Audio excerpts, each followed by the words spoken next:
Okay. ఇప్పుడు ఇవాళ వచ్చినటువంటి లేటెస్ట్ డెవలప్మెంట్స్లో సిబిఐ తనని అరెస్ట్ చేయడానికి వీల్లేదని, అది అక్రమమని, తాను అఫెన్స్ చేయలేదని ఆవిడ కోర్టుకి విజ్ఞప్తి చేశారు.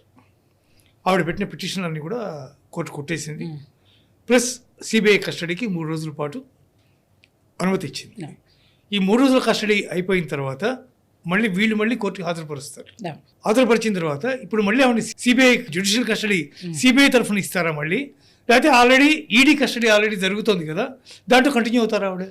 ఇప్పుడు సే ఫర్ ఎగ్జాంపుల్ ఆ 3 రోజుల తర్వాత వీళ్ళు సబ్స్టాన్షియల్ గ్రౌండ్స్ లేదు అంటే రిమాండ్ రిపోర్ట్ ఇస్తారండి. మళ్ళీ జ్యుడిషియల్ కస్టడీ అయిపోతుంది కదా, సిబిఐ వాళ్ళు తను తీసుకొచ్చి కోర్టు ముందు హాజరు చేయాలి. హాజరు చేసినప్పుడు రిపోర్ట్ వేస్తారు. రిపోర్ట్ వేసినప్పుడు అప్పుడు మళ్ళీ చెప్పాలి మీకు అయిపోయి జ్యుడిషియల్ కస్టడీస్ అయినా for they wanted to they are requesting for further extension of the custody అని అడగాలి. వాళ్ళు అడిగిన గ్రౌండ్స్ వ్యాలిడ్ ఇవ్వాలి అనిపిస్తే అప్పుడు కోర్టు సిబిఐ కస్టడీలో కంటిన్యూ చేస్తుంది.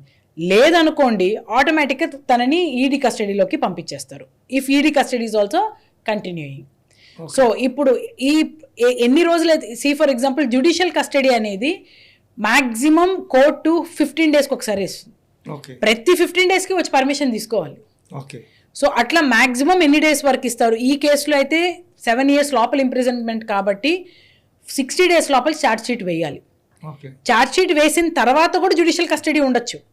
కాకపోతే అప్పుడు కూడా ఏం చెప్పాలి కోర్టుకి, ఫర్దర్ ఇన్వెస్టిగేషన్ కోసం కాదు, ఈమె బయటకు వెళ్ళిందంటే ఎవరైనా ఇన్ఫ్లుయెన్స్ చేస్తుంది, సో అక్కడే లోపల ఉంచండి అని చెప్పేసి. Say for example Manish Sisodia 2023లో అప్పుడు అరెస్ట్ అయ్యారనుకోండి, ఇంకా ఉన్నారు ఎందుకంటే ఛార్జ్ షీట్ వేసేసి ఉంటారు. కానీ he will continue in that thing because continuously these people agencies are asking for the extension of the judicial custody. So judicial custody అడిగే కొద్దీ వాళ్ళు ఎక్స్టెండ్ చేస్తూ ఉంటారు. But you need to show the reasons ఎందుకు అడుగుతున్నారు.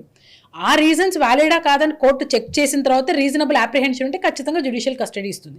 ఇప్పుడు సిబిఐకి ఇవ్వలేదు అనుకోండి, ఈడీ వ్యాలిడ్ గ్రౌండ్స్ చూపించింది అనుకోండి, లేదు ఈమె బయటకు వెళ్ళిందంటే మా కేసులో కష్టం అవుతుంది అంటే సిబిఐ కస్టడీలోని అడగకుండా ఈడీ కస్టడీకి పంపారు.